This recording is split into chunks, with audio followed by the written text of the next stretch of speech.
Breaking news: Ukraine War Roundup, strikes kill 7 and Russians flee to Alaska.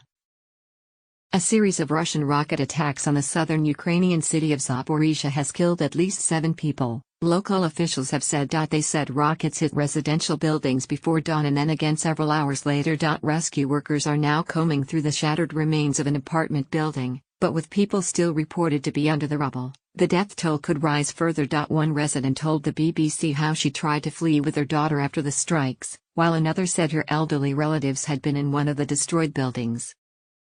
There's very little hope that they're alive. Why are they doing this to us? What are they trying to prove? Killing old people. Why? For what?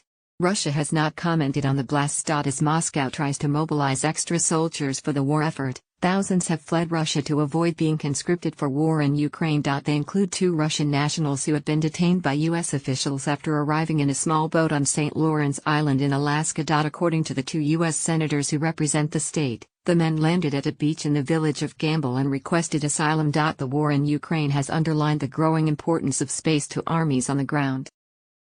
The head of the U.S. Space Force, General J. Raymond, told the BBC it was the first war where commercial space capabilities have really played a significant role.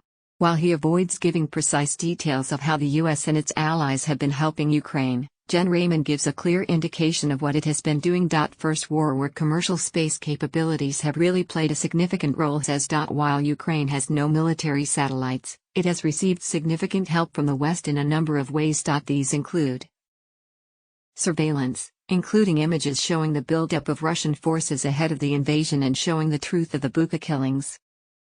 Communications, after Russian strikes and cyber attacks took out key communications nodes in Ukraine, Elon Musk has been credited with getting the country back online via SpaceX's Starlink satellites. Precision weapons, both Russia, and more recently Ukraine, have been relying on space-based positioning, navigation and timing, PNT, to conduct precision strikes on key targets. Away from the fighting, European leaders discussed Russia's war in Ukraine as they met in Prague as part of a new forum. UK Prime Minister Liz Truss joined more than 40 leaders from the EU, Turkey, Norway and the Balkans, as they discussed energy, migration and security, with a particular focus on the fighting. As he arrived, France's Emmanuel Macron spoke of building a common strategy in response to Russia's invasion. Ukraine's President Volodymyr Zelensky spoke via video link, telling the summit, "You and I are now in the strong position to direct all the possible might of Europe to end the war and guarantee long-term peace for Ukraine, for Europe, for the world."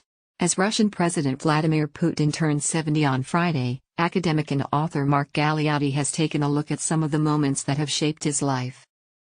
From taking up martial arts as a 12-year-old to facing a mob in Germany and more recently his isolation during the COVID pandemic, Galeotti charts the experiences that have led him to the invasion of Ukraine earlier this year.